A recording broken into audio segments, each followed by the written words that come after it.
kenn ku nekk ci turam ak santam ñoo ngi nuyu kilifa diine yi ñoo ngi nuyu suñu waajur yi fi nekk ñoo ngi nuyu ñépp ñi nga xam ne am nañu ay cër ci mairie Thiès ñoo ngi nuyu képp koo xam ne danga fee nekk ci turu kuréel bu politique walla association citoyenne walla association de développement walla association de jeunesse walla association bu mu manti doon ñoo ngi nuyu képp koo xam ne danga fee teew ndax di xarit ndax di dëkkandoo ndax di mbokk ndax di am di jàmm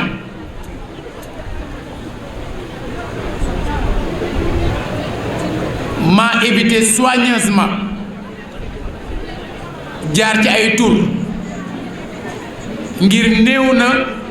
ñu toog ci jataay bi te xamuma leen waaye ñi nga xam ne ñoo nu wuy si ci jataayu tey bi kenn ku nekk na xam ne yëg nañu ci sunu xol pëndal gi mu pëndal tànkam agsi ba ci jataay bi te yàlla mi am pay ñi ngi sàkku ci moom mu fay leen ngën gi pay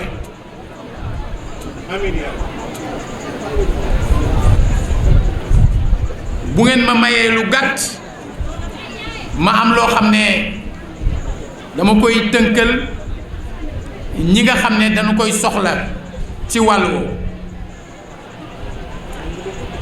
ndax jataayu tey bi xëy na sax ñu bari jàpp nañ ne maa war a def waxtaan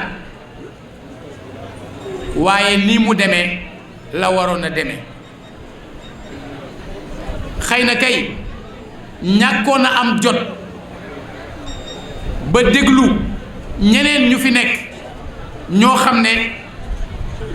am na lu ñu dundandoo ak man ci wàllu yu ne waaye bañ a abuser ci patience su nit ñi moo waral ñu am ñun ci tënk ñu am luñ ci jot a jottali waaye soleil jataay bi du sax samay kàddu soleil jataay bi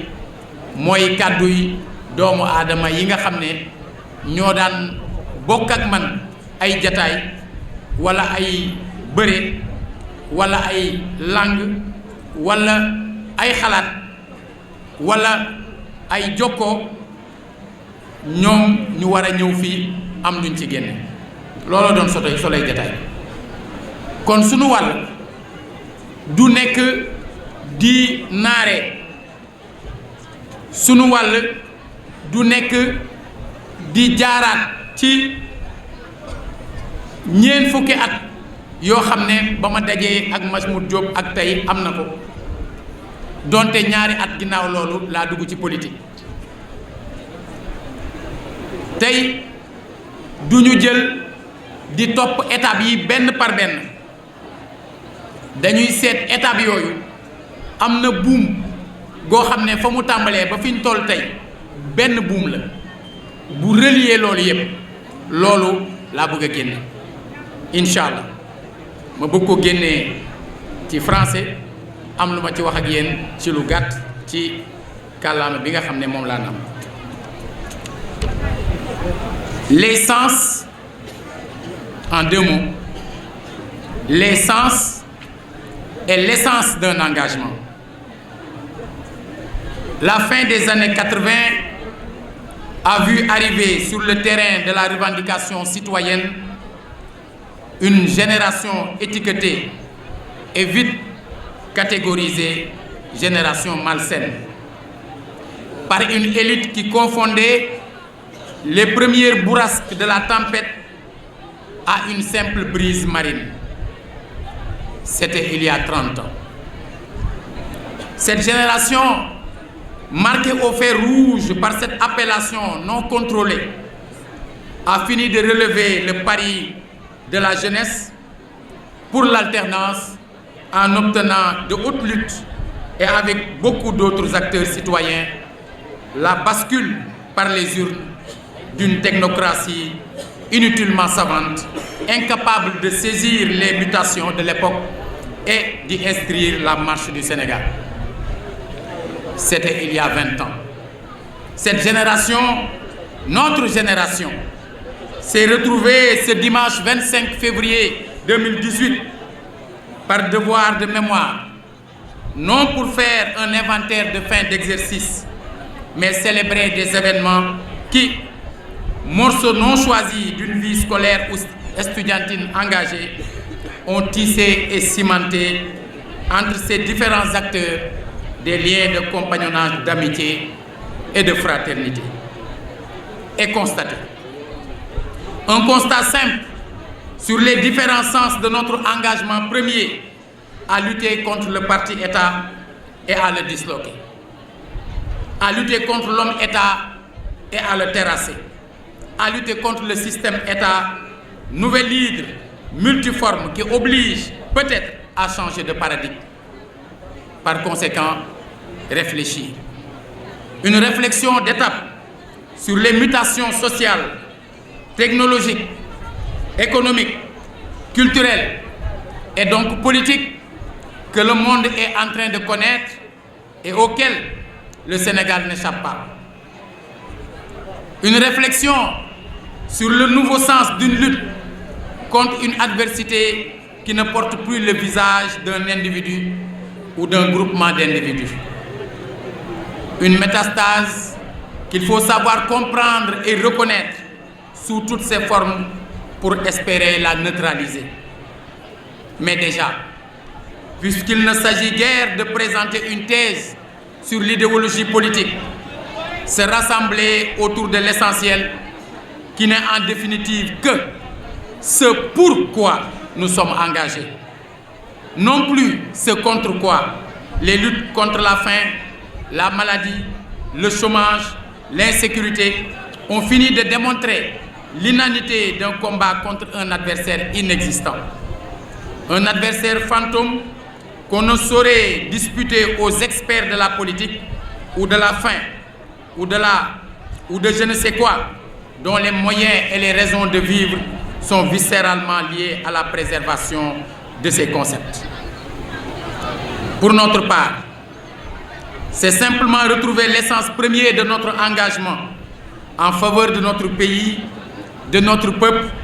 pour une éducation et une santé de qualité, pour des conditions de vie dignes et une vie sociale pacifique, pour un Sénégal souverain et respecté, pour un Sénégalais prospère. Du sens à l'essence, c'est le chemin de notre combat contre un ou plusieurs partis, puis contre un ou plusieurs hommes politiques, et qui maintenant se décline sous la forme nécessaire du combat avec les populations pour améliorer leurs conditions de vie dans un environnement social et politique toujours assaini et stable. mbokk yi moom sa réew bokk sa réew defar sa réew. ñeent fukki at ci ginnaaw élection wu 1978 le Parti africain de l'indépendance PAI bokk ci législative yi ñëw di def meeting fii ci kanamu bourse du travail. maa ngi am fukki at ak ñaar ànd ak samay moroomu élève ñu ñëw di seetaan moment boobu lii ma wax léegi ci wolof fekk na le président Majmout Diop moo jël kàddu ubbee loolu. ñi nga xam ne ñoo yore woon kiiraayu manifestation bi gis ñu nekk ay xale ñu duñu dàq Majmoud ne laissez les enfants venir à nous, c'est la graine de demain mosuma ko fàtte. daje boobu ak tey ñeent fukki at biñ ci tegee ñaari at suñu borom dogal ma jël carte PA yi maa ngi am fukki at ak ñeent. booba ak tey amul lu Sénégal masa ne te newuma ceeg moom, amul lu sénégalais yi masa ne te newuma ceeg ñoom, amul lu askan wi masa soxla te bokkuma ci ñi leen koy wutal, amul lu askan wi masa ragal te bokkuma ci ñi leen koy dàq, amul benn xare bu masa am ci Sénégal boo xam ne gëm naa ni njariñ la ci askanu Sénégal ba kenn jiituma ci. booba ak léegi nag dafa am solo lu mel noonu ñu sante ko yàlla. ñu sante ko yàlla ngir lan? ngir bi nu amee ay waajur ne ñépp. sama waajuru góor bis bi ma amee juróomi at la génn àdduna. bis bu ne ñi may dajeel ci dëj yi dégg nañu genn kàddu gi ma ciy wax mooy nanuy sant yàlla ci li yàlla di def. dama naan leen toujours am naa rakk boo xam ne ndey la nu bokk bu amoon doom ci novembre 2013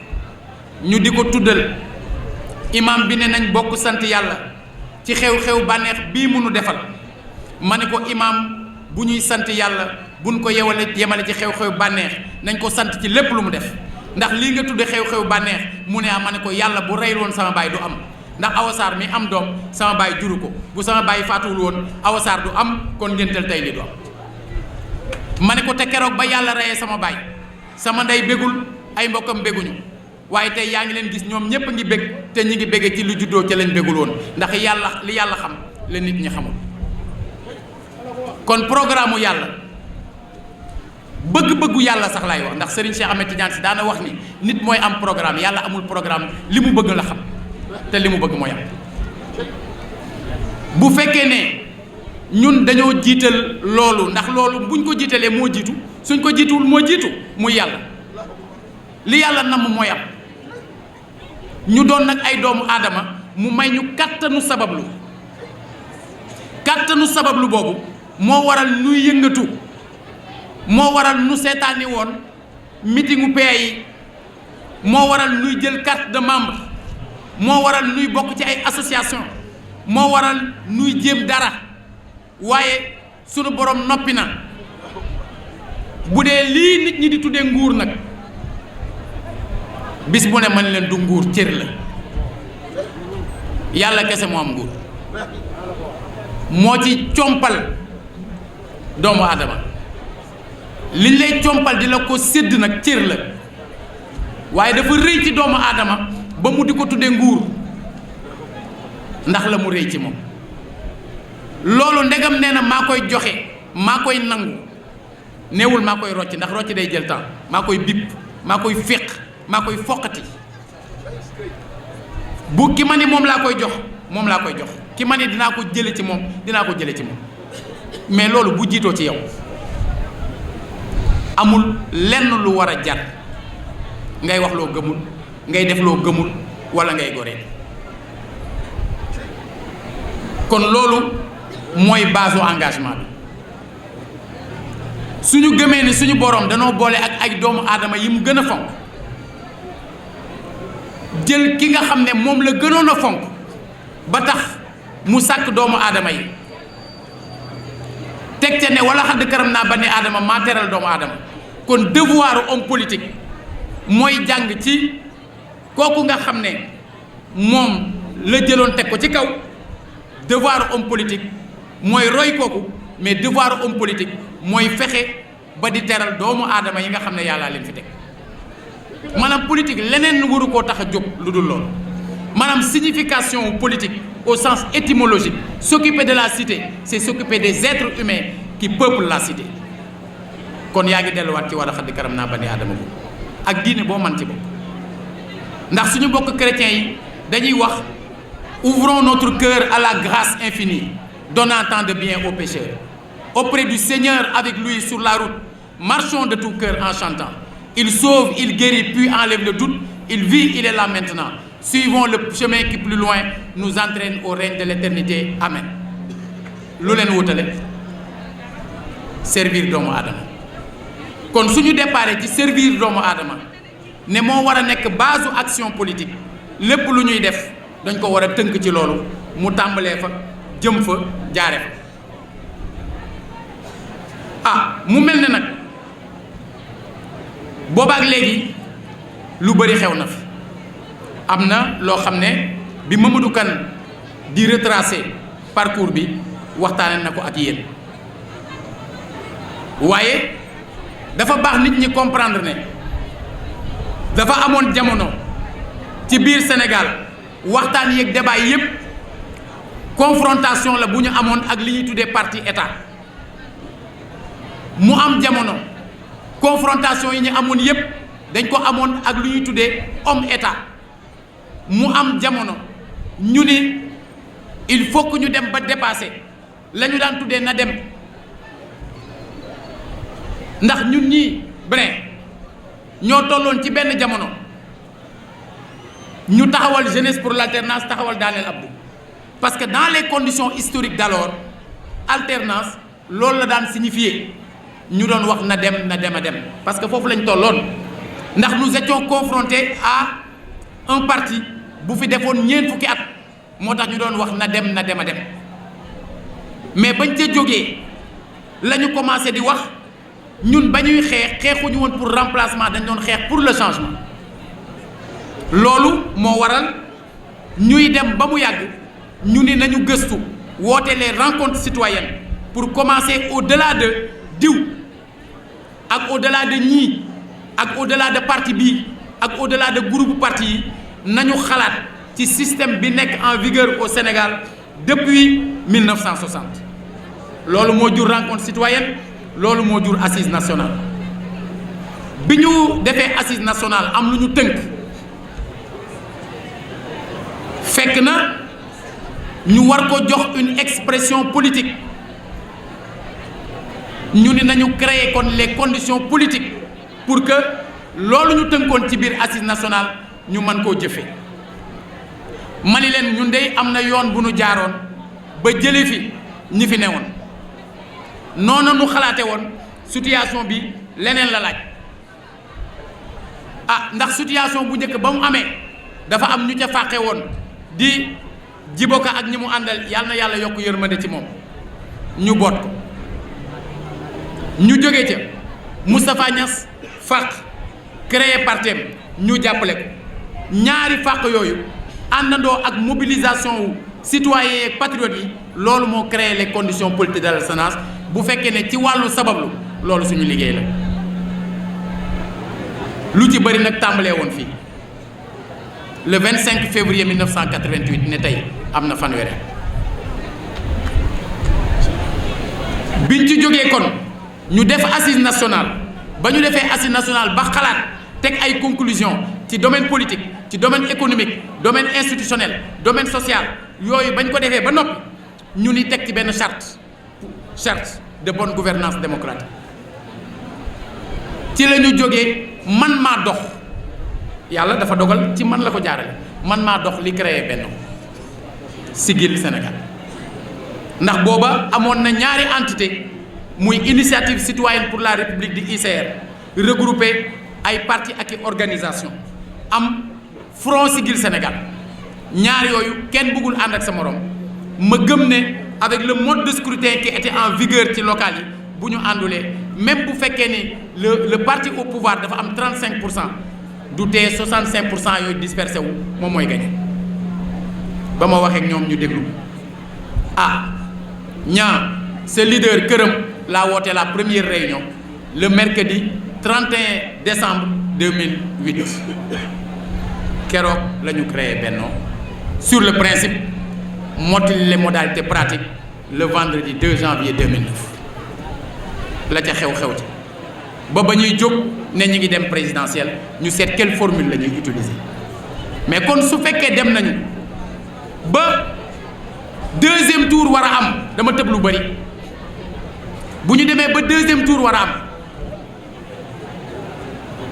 assise nationale avant même la proclamation définitive des résultats du premier tour am ñu ni nañu soutenir le candidat Macky Sall man maa woote jataay le 5 mars 2012 ne leen man comité national de pilotage des assises nationales bi wax ci laa bokk te kenn woowu ma woon ba ñuy jël décision boobu man leen Macky Sall sama xarit ñii xam ñëpp xam nañ loolu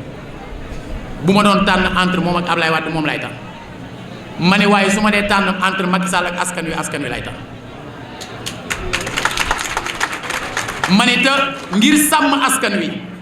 ngir tegu ci wala xadd karam naa ba ne aadama ngir teral doomu aadama yi ci la ñu liggéeyoon ba teg ay conclusion assise nationale bañ koy def moom bokkagu ci woon bi mu ñëwee ci diggante bi di adhéré benn mu dem signé ji bi muy signé ne comme bu fekkewu moon bi ngeen koy liggéey am na yu ma d'accord am naa réserve ñu ne ko di nga signé waaye doo ci def réserve waaye da koo tee mu am réserve ma ne kon moom am na réserve te ñi amul woon réserve dem nañu premier tour kenn voteelu leen moom mi amoon réserve la ñu voteel kon il a au moins gagné le droit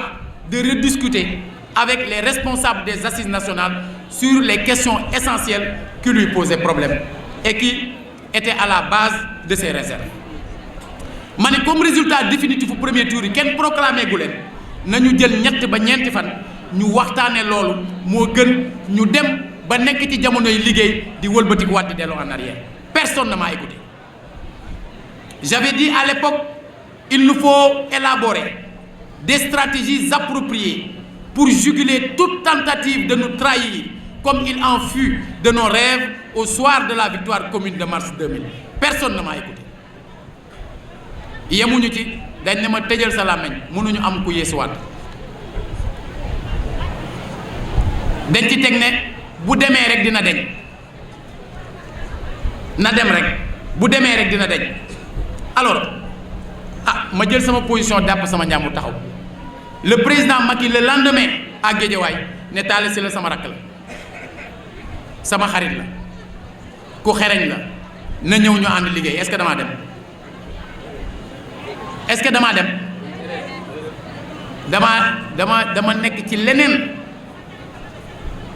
bi mu faloo ma bind ko nag message bu gàtt ndax nag sama xarit la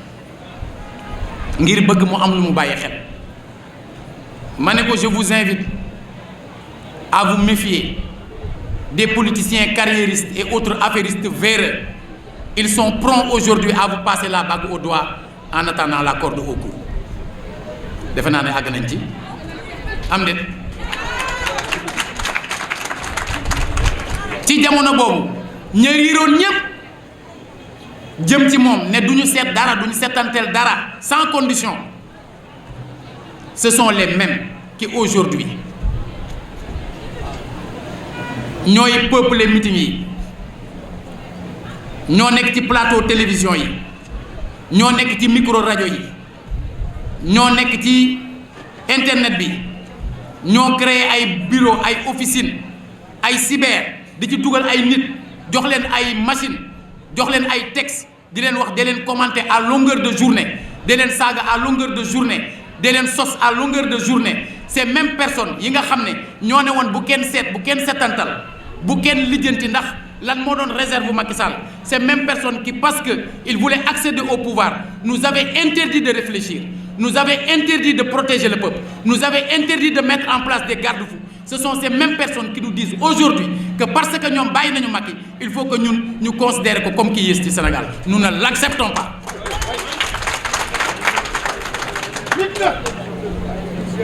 Man président Macky a toujours eu du respect pour moi j'ai toujours eu du respect pour lui mais nous avons toujours eu des divergences sur des questions essentielles bi mu wootee dialogue national en mai 2016 ba ma ca demee devant tous les Sénégalais dama ne ko monsieur le président bi ma jógee États-Unis wooy laa def ne la yónni ne la yoon wi nga jël du dem wax ko lu tax bii du dem ak ban yoon moo mën a dem ku déglu na nga déglu bu baax li ma parce que j'assume toujours ce que je fais lu ko jiitu moom ba fi Wàdd nekkee ba ma defee bàyyi góor gi ànd li nga fi digge woon dama ne ko ku la waxul dëgg gi kii de lor na la ku déglu bu baax di nga xam la ma waxoon neewoon naa ko bisa ngi ñëw réew mi dina tàyyi ci ñiy diggeeg naxe xamaale ñay labaj nguur gay tasaare ay dagama am na wala amul nguur ga tas na wala tasul waaye xamaale nañ ña doon labaj xam nañ leen am na wala amul man moo rôle d'homme politique moo rôle de philosophe de sociologue d'éveilleur simplement mooy su ma gisee nen ma ni nen a ngi moment bi may wax ne nen a ngi baye boo 99,99% des Sénégalais bañ ko gis bañ ko nangu bañ a ànd ak man duutee la ma gëm ne njariñ la ci askan wi danaa ko wax ndax ki nga xam ne moom la ma yàlla booleel di Cheikh Ahmadou Bamba Xaadimu Rasuul la mu ma jàngal boo nekkee ci dëgg bu ci ragal a wét tabul ragal wét ba wettili koo tappale ñii may àndal xam nañu ne taxaw naa ci mbooloo ci ab dëkk mbooloo mi bari lool di tàccu man leen billaahi wallaahi wa taala seen tàccu yi gëmuma ko yéen ci seen bopp gëmuma leen man leen ndax amul élection bu mas a am te ñëwuma fi mësuma fee ñëw te teeruwu leen ma mësuma fee ñëw wax leen leneen lu dul li ma leen di wax tey ji te mësuma faa jógee ba taxit ngeen woteel ma kon pourquoi ma di leen gëm ma leen mais ku ngeen koy def yéen a yar seen doom di leen wax fen baaxul sàcc baaxul njumlak baaxul rambaaj baaxul bu ngoon jotee seeni doom di leen gis ngeen di tàccu ñuy fen di sàcc di njublang di rambaaj ku ngeen koy def ma leen su ma leen rombee ngeen toog ak seen doom ngeen ne ma nu ngeeg yow nu ngeeg yow nu ngeeg yow nu ngeeg yow xam nga loolu daa siiw ci Sénégal yaa ko yor man leen keneen ku dul man romb leen nga toog toujours sa wetu doom ne ko nu ngeeg yow nu ngeeg yow nu ngeeg yow sa doom a ngi toog man leen y a pas pire châtiment que ça ba ma paree dama leen ci prix joxe micro du dem sama lu may wàññi maa ngi leen di waatal ni ku ma saaga ak ku ma tàccu laa yemale waaw billaahi maanaam li ma gëm laay wax parce que damaa gëm ne li yàlla tudd ci man mooy am man depuis ma plus tendre enfance des gens ont tenté de m'assassiner fetal nañ ma ñetti yoon song nañ ma ak jaasi dóor nañ ma empoisonné nañ ma def nañ ma yeneen ak yeneen mais yàlla mi yore dund maa ngi ni képp ku ma mas a defaloon ku ma masoon a def dama laa jéggal billaahi te 5 octobre bu jot kaamil bi may def di ci ñaanal xarit yi ma daan àndal te yàlla te ñu jiitu kaamil boobu ñama masoon a jéemal dara ñëpp billaahi dama leen ciy ñaan ndax loolu ñuy tuddee glande boobu di sécréter haine ci doomu aadama ablation bi xam naa balaa may juddu lañ ma ko defal maanaam bu ma ko bëggoon a am haine du ma ko man bu ma bëggoon a am rancune du ma ko man su ma bëggee am rancœur dama ko man samay xarit dinañu gis lu leen naqari nit tooñ ma wala nit teg lu doy waar man pare pour lëngu ko mu naqari leen parce que ñoom am na lu ñu jàpp man leen li leen yàlla binde ak ni ma binde du benn yàlla jaarale na ma foo xam ne amoon na jamono bu nit ñëwoon ci sama kër yaay ne ko kii day buñ ko ñaanalee mën naa jóg di dox waaye dootoo ko teg ba ci àdduna sama yaay dina signé ndax jamono boobu ku masaa ñëw sama kër jàpp na ni du ma fanaan jamono boobu kilifa diine gu mag du ma jaar ci turam ñëw na sama kër jàpp ne damay faatu mu ne ma dama laa bëgg a wax li yàlla wax ci aji kuy dem mu ne ma bëgg nga waajal sa bopp bi mu paree ma ne ko xaaruma ba tëdd ci lal di doog a waajal sama bopp damaa mas a waajal sama bopp ma ne ko damaa amoon xarit bu tudd Seydou Mamadou Diarra ñu koy wax Toto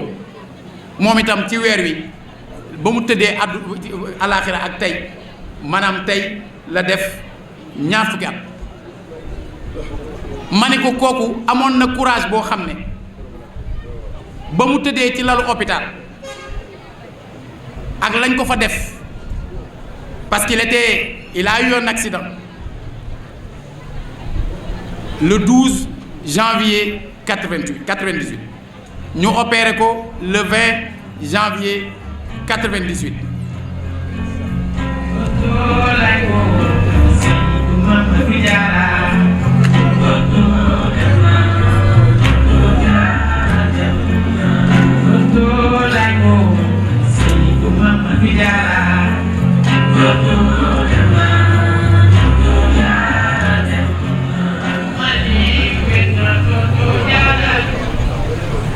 ma ne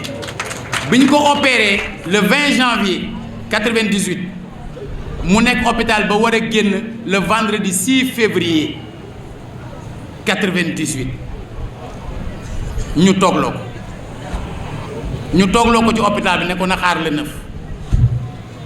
le 8 mu faatu ñu ne ma lu ko dal man leen il est mort des suites de sa guérison. mais xam bi ma xamoon Toto ma wax sëriñ boobu ne ko courage bi ma xamoon ci moom ma ne ko wóor na ma ni Jacques Brel la ma doon wax ak dee moom Toto bu fekkee amoon na temps bi wax na ko dee mooy ne ko j'arrive. C'est même pas toi qui es en avance, c'est déjà moi qui suis en retard. J'arrive, bien sûr j'arrive, mais je n'ai jamais rien fait d'autre qu'arriver. ma ne sëriñ ba man nag comme xaw ma ndax dinaa am chance bi Toto am la ma xalaat ci dee dama ko wax léegi maanaam damaa bind man ni je chante ma mort prochaine. Elle me sourit telle une amie pour le meilleur et pour le pur. Le pire est le lot de la vie. Cet endroit lassant qui descend des collines célestes vers les sombres profondeurs. Si la vie est la fin des rêves, je la fuirai de toutes mes faiblesses. Mes forces économisées, j'investirai pour ma mort prochaine. Qui comprend le visage impassible d'une belle laideur que fouette le vent vivant de ma mort.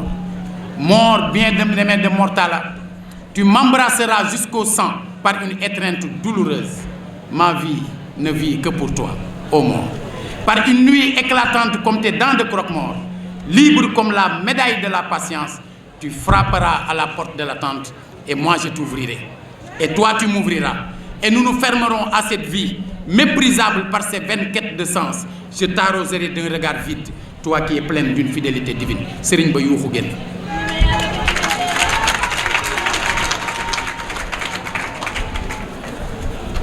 kon bu fekkee ne loolu nga gëm ci wàll woowu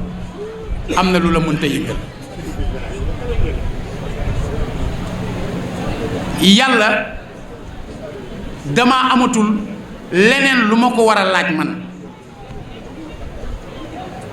ndax sama baay boobu nga xamante ne moo ma jur gënuma ko te ñoo bokki maam te ba mu amee juróomi at la faatu ba muy faatu fanweeri at ak benn la am tey maa ngi am juróom fukk ak ñaar kon war naa def dara ba duma sant yàlla man lii cant la waaw liñ fi dajale tey ak cant la ndax bu fekkee ne dem naa ba temps bi nga xam ne moom laay célébrer ci combat moo ëpp li sama baay dund ëpp li yonent yàlla Insa nekk ci kaw suuf ak suñu maam soxna Jaara mi nga xam ne moom la doon màggal bërki dem maanaam su ma santul mais dootuma sant leneen lu ci ñëw lu ñu sof la luñ ciy sof la rek kon une fois nga comprendre loolu ci ngay mën a comprendre ni ñuy doxale kon su fekkee ne def nañu jaar ci jaar-jaar yooyu ñu dem ba nga xamante ni Sénégal dafa am fu mu toll ah defe naa ni Thierno Lecompte ngi nii Ndeye Marie Cissé nga ne samay xarit yu ma màggandoo la ngi nii chaque 31 décembre ñooy reerandoo ci benn kër lañ koy defee muy sunu jigéen be ndax du ay tuur ndax du fo ndax bañ rek ñu def ko tey ci kër kii beneen ñu def ko ci kër keneen kii ne jabaru diw a dàq togg jabaru diw mu yàq suñu diggante. 31 décembre 2013 fekk ma jóge woon États-Unis ñëw fi bi nuy ubbi waxtaan wi ma ni leen déglu leen ma ñu ne ma waatal leen ne leen billaahi wallaahi wa taala te pourtant damay tere ko waat ñu ne man leen élection yi di ñëw maay doon maire Thiès ñoo ngi nii ñu ne ma yaa bëri caaxaan xam nga ay moroom rek yow xanaa boo bëggee doon maire Thiès di nga toog dans 15 jours da ngay dellu États-Unis élection yi fin juin la dañuy tëj liste yi fin avril yow yaa ngi dellu États-Unis da nga bëgg nekk maire Thiès man leen baax na. le surlendemain ma dem ci Serigne Saliou Touré te leen rekkatee ma dem bi ma ci le lendemain bi ma ko yëgee ndax kii toog di ma xagay dañu def benn 31 fajar jot way juróom bu jigéen wàcc liggéey di woon sunu yaay donc chaque 1er janvier dañuy dem ñaanal looloo waral le 2 laa dem sëñ Saliou Touré ndax sëñ Saliou Touré mosuma jóg di laaj dara ci dëkk bi te dem ma ci moom ndax lan ndax moo fi toogal Serigne Touba.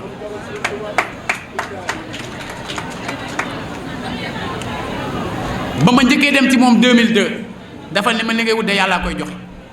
waaye su ko nit doon joxe yow laa koy joxe ma xam ne jotagul waaye teewul ma waslu sama 2009 ma ànd ak waa APR à l'époque amaguñu woon ñoom récépissé ñu dem fa mu ne man de newoon naa li ngay wut yàllaa koy joxe ñaari at ci ginnaaw nag feebar nga ba ñu tàgge la yàlla mi la defaraat ba nga ñëw ci nit ñi ba war a mën a laaj jiite dëkk bi yàlla moom li nga bëgg mën na ko bu jotee la koy def ma xam ne jotagul waaye teewul ma waslu sama àq booba nag ba ma demee ñetteelu yoon boobu waxaat ko loolu mu ne ma koo mën a àndal ak noo mën a def ba jot ci def ko te boo ko jotee nga téye ko kon xam nga bu Idrissa Seck waxee moo ma def maire day wax lu ko neex kenn joxuma ko ku dul yàlla te kenn mënu koo nangu ku dul yàlla amul werante ñoom bu ñuy wax ci man nee naa la ni ma yemalee tàccoog saaga noonu laa ko yemale toog nanu at ak genn wàll di wax ci man te kenn déggu ba ñu attaqué Thiès lañ ma dégg tant que ñi mënoo attaqué man sama personne kenn du ma ci dégg ndax bañ naa ko ba man du ma leen liir du ma leen seetaan du ma leen déglu ñi may àndal xam nañ loolu du ma leen liir du ma leen seetaan du ma leen déglu parce que dama bëgg a concentré wu ci sama liggéey mais ku dal ci kaw Thiès ma dal ci sa kaw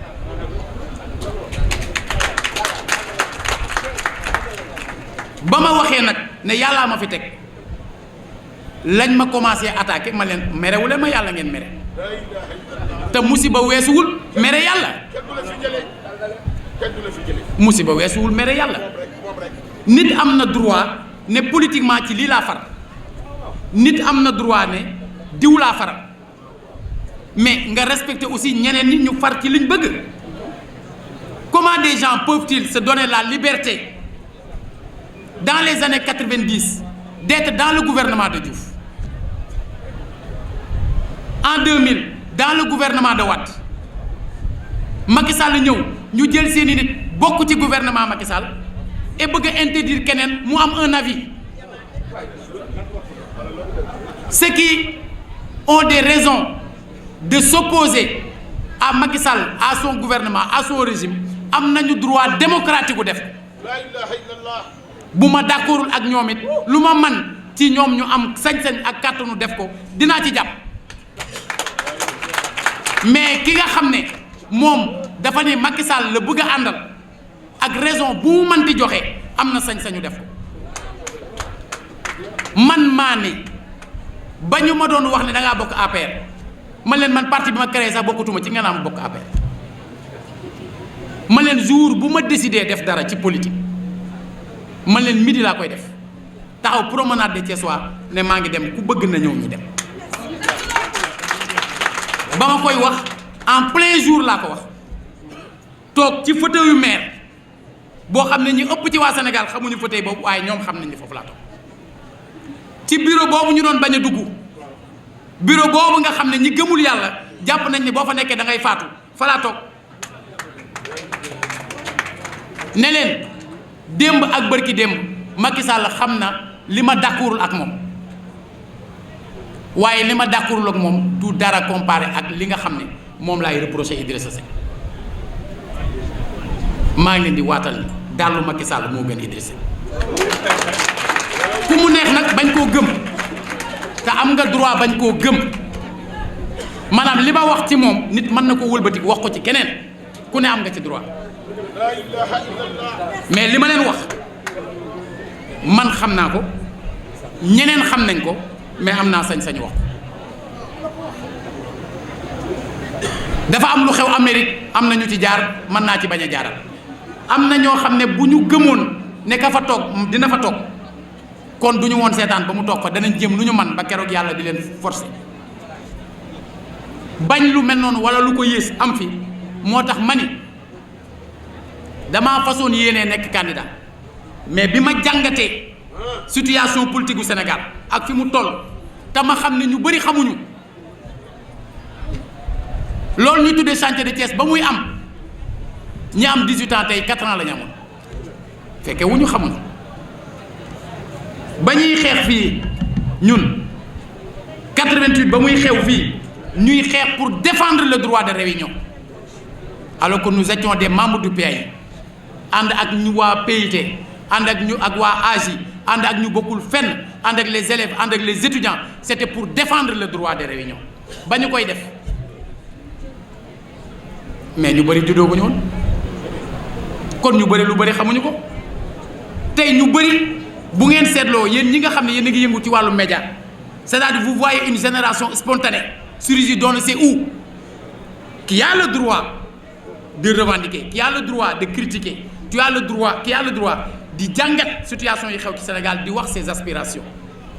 mais qui n'a pas le droit d'interdire à des gens qui se sont battus moment boo xam ne waxuma la daal samay juddooguñu ñu jóg di leen juger à la légère. Il y a des gens dont le patriotisme est juste un patriotisme numérique.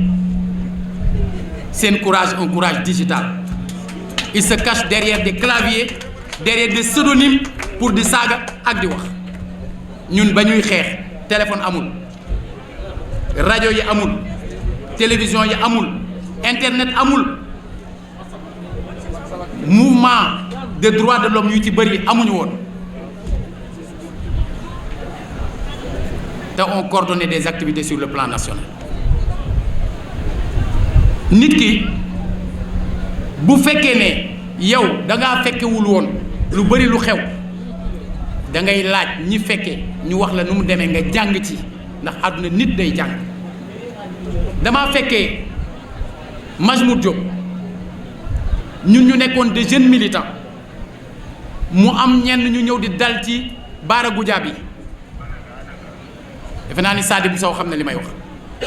Bara Goudiaby dafa nekkoon ak Majmout Diop def 10 ans de prison ba benn jamono ko mu def analyse situation ne day soutenir Abdou Diouf mu am ñu jóg bëgg a critiquer Bara Goudiaby mange arrêté leen ne leen quand on n'a pas été de certaines batailles le minimum d'honnêteté et de courage consiste à reconnaître la valeur et l'exemple de ceux qui ont souffert. Je pense que su fekkee ne am nañu attitude yu mel noonu dañuy delluwaat ci démocratie gis ne amoon na jamono ñuy mobiliser wu naan na dem ba mu yàgg ñu jóge ci na dem ñu ne na deñ mais ba ñu toogee ba mu yàgg dañ ne nañu génn ci na dañ jëm ci na gën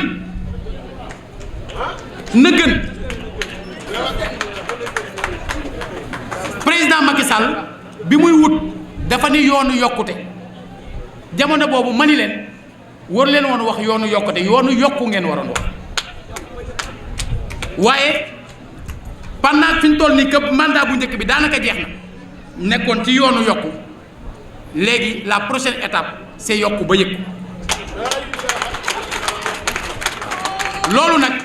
jàppoo bi nu fas yéene jàppoo ak moom du jàppoowu politique du jàppoo bokk ci ay parti ak i mouvement jàppoo bi ñu fas yéene jàppoo ak moom mooy pour ngir sénégalais yokku ba yëg ko, ngir fexe ba yoon woowu ñu bëgg mu taxaw muy yoonu yokk boobu nga xam moo lay conduire ci yokk ba yëg ko, dara bañ ko cee dévier nii boppam nii ku ko jege ci wàllu wu mu manti doon. ñun suñu rôle bu ñuy ànd ak nit mooy ñag ko, mooy xelal ko, mooy encadrer ko, mooy soutenir ko, fexe ba du wàcc yoon wi benn yoon, ndax Serigne Touba dafa ne ku fi bàyyi yoon wi jël ñal wi fa ngay mujje mooy fii fu mu, ndax da ngay réer. kon lii ñu bëgg a ànd ak moom dinañ ko def dans la sincérité et dans la loyauté, duñ ko def en rasant les murs, puisque nous avons la conviction qu'après une analyse profonde de la situation de ce pays à l'heure actuelle ak tendance yi ma gis ak li xew ak li ma comprendre te mënuñu ko tasaare fii, li ma gëm ci contexte bi ñu toll nii c'est Macky Sall qu'il faut soutenir. kooku ma jàngal yar ma di Majmout Diop ba mu demee ba contexte ñëw mu estimé ni dafa war a soutenir Abdou Diouf, dafa jóg assumer ko devant tout le monde ne Abdou Diouf n'est ni le candidat idéal ni le candidat de mon idéal, mais la situation l'exige. mu ne et comme je l'ai toujours fait, je prends encore mes responsabilités. ndax moom moomu nu yar moo yëbbu ci ñun, moo doon wax à l'heure historique de Bandung et de la désintégration du système colonial de l'impérialisme, à l'heure où la confusion politique submerge l'Afrique noire sous domination française, notre devoir d'Africain nous oblige à porter devant les masses de notre pays le problème de l'indépendance nationale et de la transformation socialiste de notre économie. na mu jëlee woon ay responsabilités am bokkoon ci ñi njëkk a taxaw di xëccu indépendance moom ak ñoom Dansokho ñoom Seydou Sissoko dem si yàlla si, yàlla na yàlla yokk yërmande ci moom, yërmande ci moom, moom ak ñépp ñi nga xam ne mas nañoo participer ci luy war a tax Sénégal moom boppam. Majmout Diop boobu quelques jours avant may présenter pour la première fois en 2007 sama candidature dama ko seeti booba moom ci boppam am na lu mu yëg. Je l'ai senti aigri et frustré ndax li mu daj pour Sénégal te sénégalais amuñu benn reconnaissance ci moom. Seydou Sissoko daj ko amuñu benn reconnaissance ci moom. Ils sont morts presque ci anonymat nga xam ne dans l'indifférence totale. Majmout Diop a fait 16 ans d'exil ak yeneen ak yeneen. bi ma xamee ni moment boobu loolu am na lu mu yëg mu am loo xam ne wóor na ma nit la rek am na lu ko metti, dama ko ni doyen mu ne ma ne ko maa ngi lay fàttali 25e anniversaire u PAI en 82 mu redressé wu boobu mi ngi jagadi ma ne ko da nga wax ni le PAI est l'âme immortelle de notre peuple, que rien ne peut et ne pourra effacer sur cette terre de Lat Dior et d'Albouri. Le PAI fera son long chemin d'histoire jusqu'au jour où son drapeau flottera haut sur tous les édifices de la nation. Le PAI n'est pas pressé. Il est sûr qu'en suivant le chemin qu'il s'est tracé, la victoire est au bout du chemin. ma ne ko gëm naa ko waaye ñun la yàlla jox la responsabilité ñu triompher ko physiquement mu gën a redressé wu ne ma gëm naa ko ñu teg ci ay fan mu génn àdduna mi ngi nii tey àdduna dina mi ngi dox ba mouvement bi ma jiite kër bi mu def mi ngi tudd kër askan wi la maison du peuple moom bi ma amee siège la maison du peuple la tudd mi ngi reprendre couleur rouge bi mu yore woon yàlla rek moo man loolu la ñu jànge ci moom loolu la ñu bëgg a jël tamit li ñu jànge ci këru diine ci wàllu stratégie ak doxalin ndax dañu am suñuy réalité yooyu la ñu bëgg a daje ak expérience yi ñu jëlee ci ñi ñu mas a fréquenté à travers parcours bii ñu wax yépp nga xam ne ànd nañu ak ay xale ay mag ay kilifa diine ay jigéen ñoo xamante ne kenn ku ci nekk am na loo indaale ba nu dalee ànd ak léegi ñu dajale expérience yooyu yépp seet waa Thiès à travers seen diversité ak ñiy yëngu ci secteur yépp kenn ku ci nekk la la naqari moo xam cheminot nga moo xam waa NSTS nga moo xam sportif nga moo xam femme de développement nga moo xam artisan nga moo xam baykat nga moo xam lépp loo xam ne yaa ngi ci yëngu ci diine wala lu mu manti doon dinañ leen dajale kenn ku ci nekk ñu laaj la lan moo la yitteel ñu fexe ba yitte yooyu ñu teg ko ci taabalu Macky Sall ne ko lii la ñu bëgg nga saafara li nga ci man fii ak déwén nga def ko li mënta nekk fii ak déwén ñu gunge la ba déwén incha allah avec l'ensemble des forces yi la doon soutenir démb yi lay soutenir tey ak yi la nar a soutenir fii ak déwén ñu àndandoo joxante loxo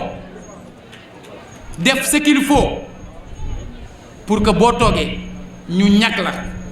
jël nag cette fois des dispositions yoo xam ne yoon bi nga xam ne moom la ñu bëgg Sénégal tegu ci ba nit ñi mën a yokk ba yëg ko ñu fexe ba kenn du wàcc yoon woowu asalaamaaleykum